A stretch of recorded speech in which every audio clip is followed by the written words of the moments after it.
bienvenue dans la bulle de Virgie, j'espère que vous allez bien. J'ai envie de refaire une petite guidance avec vous aujourd'hui, pourtant j'en ai déjà fait deux.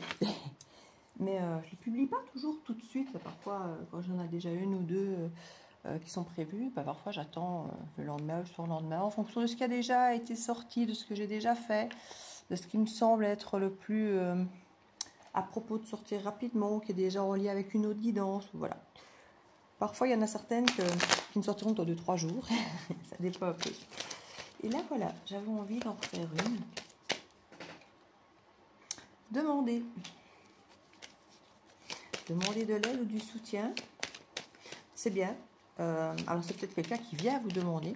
Si c'est vous qui demandez, alors déjà, c'est souvent qu'on a besoin, du coup. Donc, ça peut sous-entendre qu'on a besoin d'aide ou qu'il y a quelque chose de cet ordre. C'est bien de pouvoir d'oser demander, en tout cas, voilà, parce qu'il y en a beaucoup qui parfois n'osent pas demander. Ah, le tristesse.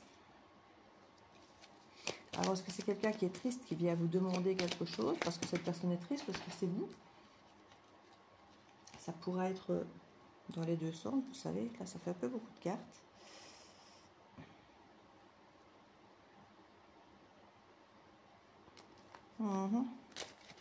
On verra ce qui va ressortir, sait-on jamais. Vie équilibrée. Il y a peut-être une demande d'aide, peut-être un psy, un coach, un thérapeute, où on se rend compte qu'on est triste, qu'on n'arrive plus peut-être à faire les choses comme on voudrait, et demander peut-être de l'aide dans la vie quotidienne pour aider, ou alors peut-être de l'aide à une femme d'ouvrage, ou aller savoir pour pouvoir justement vous aider dans la vie quotidienne, peut-être pour vous dégager un peu du temps, justement, pour vous mettre peut-être de la joie. Regardez, je suis en train de brasser, la seule qui se retourne, qui se coince, qui... Mauvaise foi. Il y a quelqu'un qui fait preuve de mauvaise foi. Croyance limitante. J'ai l'impression que ça pourrait être vous. Hein. Maintenant, ça peut être la personne en face de vous aussi, évidemment. C'est toujours interchangeable, vous savez. Il y a une croyance limitante dans vos vies. Ici, cette carte, c'est une carte d'énergie tierce de base. Donc, ça veut dire qu'il y a quelque chose qui vous empêche d'accéder à une relation, un amour, un boulot, à votre but. Et là, c'est une croyance limitante. Donc, c'est une croyance que vous avez en vous qui vous empêche de vous réaliser. Peu importe le but. On vous parle de mauvaise foi. La mauvaise foi, soit on est clairement de mauvaise foi, on est en pleinement conscience qu'on l'est. Soit parfois, vous savez, vous êtes en train de dire un truc à la personne en face de vous, et la personne en face de vous, mais non, mais c'est pas possible, c'est une mauvaise foi, quoi. Ou alors, réellement, elle ne voit pas, en fait, elle ne voit pas, elle ne réalise pas, et elle essaie de trouver des façons de rebondir, de trouver des excuses qui souvent ne tiennent absolument pas debout, et pour la personne qui est en face, qui lui dit, mais t'es de mauvaise foi, c'est tellement énorme, c'est tellement gros, et la personne en face, non, non, non, non, non, non. Généralement, c'est une vraie mauvaise foi où ils savent, mais qu'il n'y est. Il y aurait peut-être bien quelque chose qui serait de type de mauvaise foi ici, qui serait pour vous une croyance limitante. Genre non, non, non, non, ça je ne peux pas, ça je ne dois pas, ça je ne fais pas, il n'en est pas question, ça ne me ressemble pas. Alors qu'en fait, c'est peut-être quelque chose que vous faites, ou vous ne faites pas justement, alors que c'est le principe de la mauvaise foi et de la croyance limitante, quelque chose qui vous empêche en tout cas d'évoluer à votre juste place. Elle était mise, je ne sais pas comment, du coup, je crois que c'était comme ça, mais je ne suis pas sûre. On parle de bonheur, complicité, et c'est comme ça qu'elle était tournée tout à l'heure dans le dos du deck quand j'ai eu des cartes qui sont tombées. Elle faisait partie du lot. Il y a quelque chose qui vous empêche, peut-être vous ou l'autre,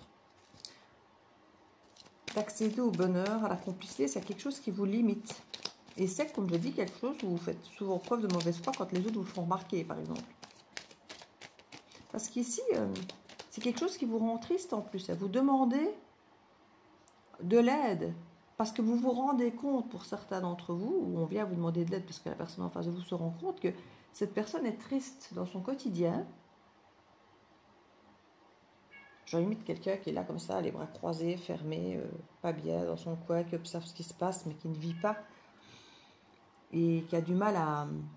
Et quand on lui dit, mais non, C'est pas vrai, je fais ça, comme ça tous les jours. Oui, non, peut-être pas. Il y a quelque chose en tout cas qui vous limite vraiment. Alors on me dit que je me répète beaucoup dans mes guidances, dans mes voyances, dans mes explications. Comme j'ai dit, c'est ma chaîne.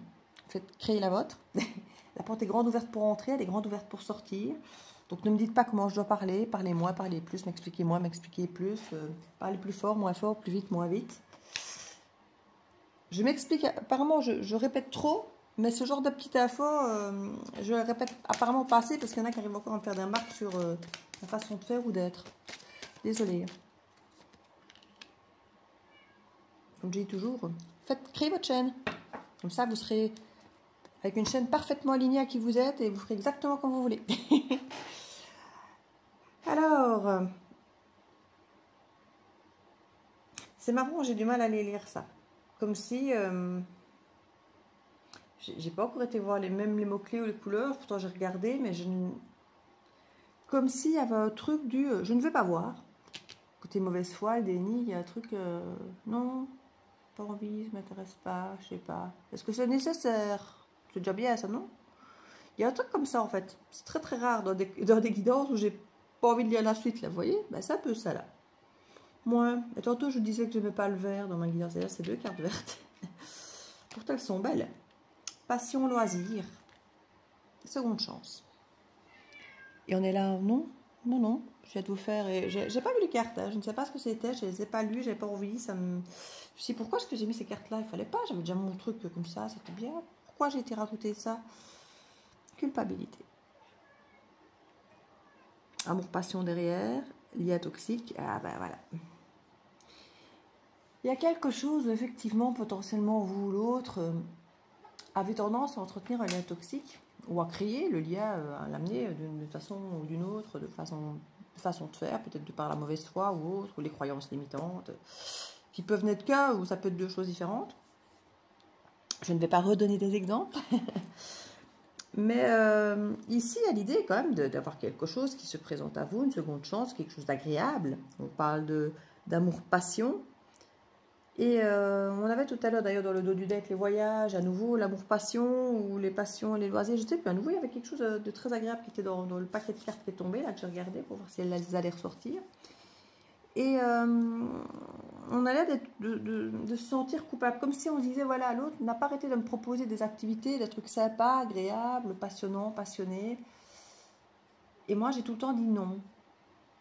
J'ai tout le temps dit non, parce que j'avais des croyances limitantes, parce que mauvaise foi, déni, je ne sais pas, des excuses peut-être qui ne tenaient pas la route, parce que peut-être que justement, les excuses qu'on donne, le genre de truc qu'on m'a déjà fait, tiens, on irait bien sur le marché de Noël, samedi soir.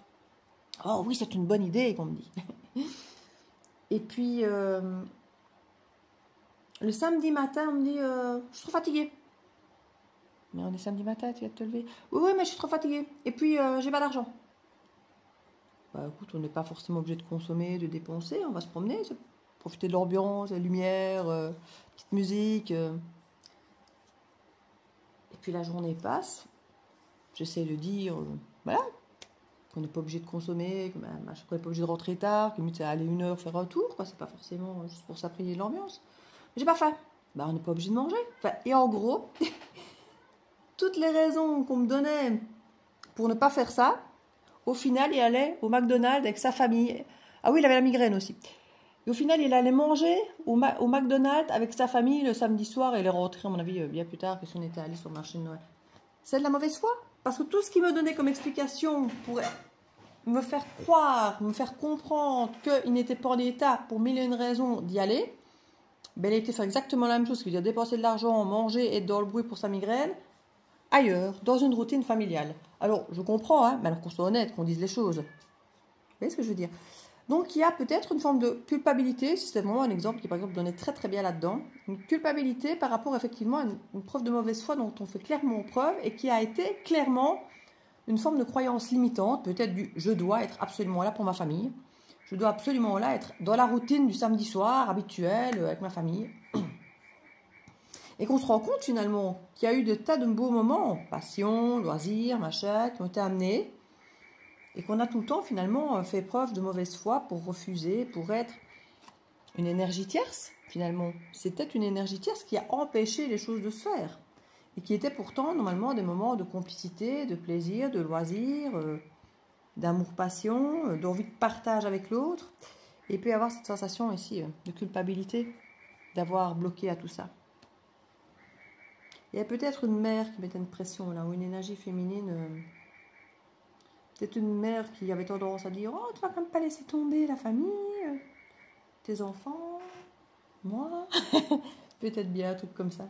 En plus, dans l'exemple que je vous cite, clairement, ça sent très fort ça. Et là, on parle clairement...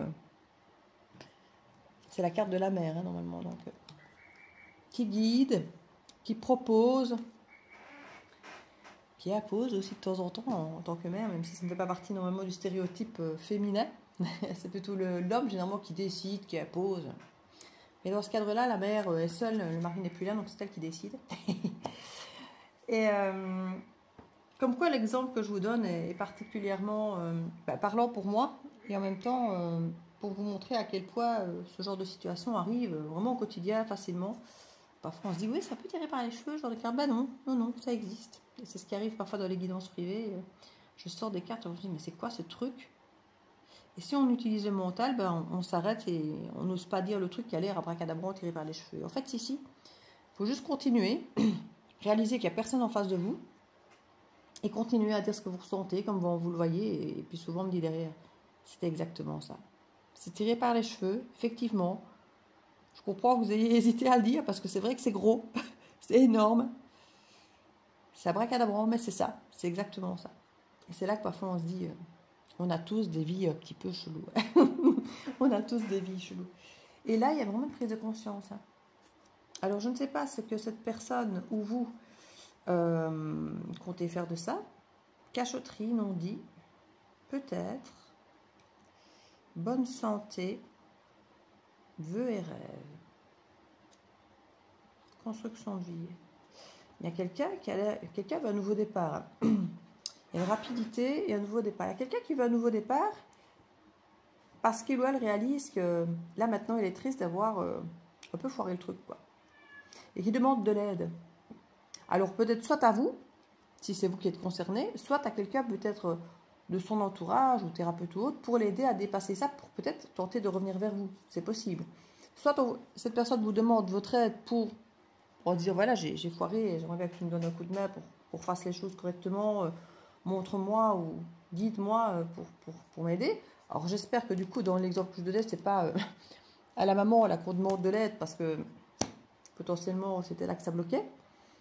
Elle ne sera pas d'une grande aide, elle refera faire juste la même chose. Donc c'est quelqu'un qui devait peut-être un peu couper le cordon ici pour le coup. Donc demander de l'aide, c'est toujours une bonne chose, mais une fois de plus, ça dépend toujours à qui on demande. Hein. Et sur quelqu'un qui peut être jaloux, comme parfois la meilleure amie, parce que un couple va éventuellement prendre du temps sur le temps qu'on aurait pu partager en meilleur ami. Pareil avec les frères, les sœurs, les enfants, qui voient parfois leur père se désintéresser, soi-disant à leurs yeux, d'eux parce qu'il y a une nouvelle copine.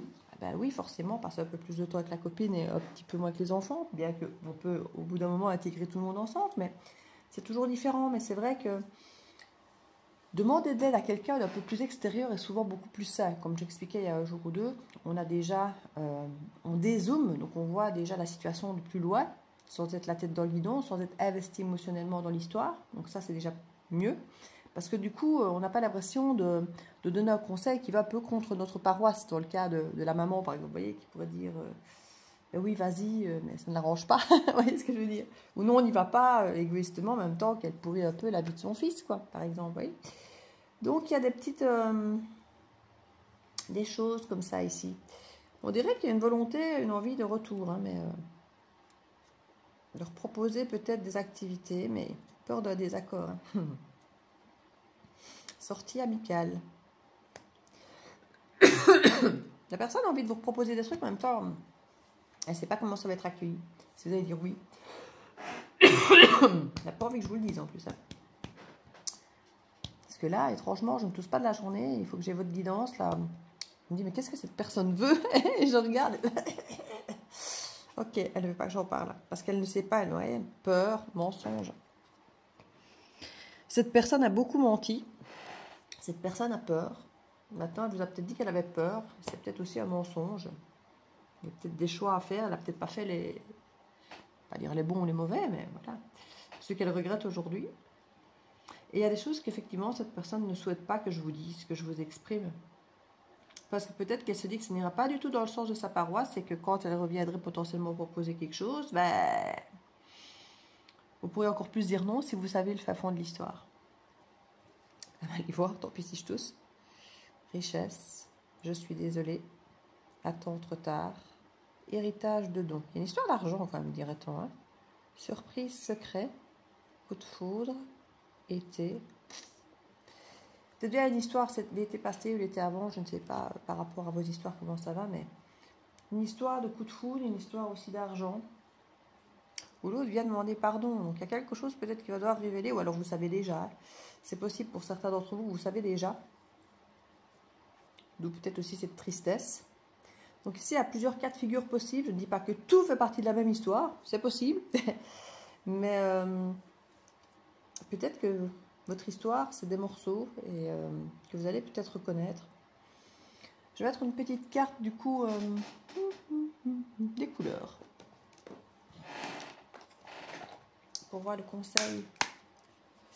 Je vais demander à mon fils, il a mis la bouteille d'anti-grippe. Parce qu'on en a remis à une porte. Puis je me rends compte que là, mon siège, ça fait plusieurs jours que je m'assieds dessus. Que chaque fois, je dis zut, ça couigne. Citrouille. Je saisis chaque opportunité de ressentir du plaisir afin de renforcer ma joie de vivre. Bon, il y a plein de cartes qui vous parlent de sortie, de loisirs, de complicité. On en parle de ça. Hein. Orchidée, j'honore et je nourris ma déesse intérieure. Il y a vraiment l'idée de reprendre possession de sa joie.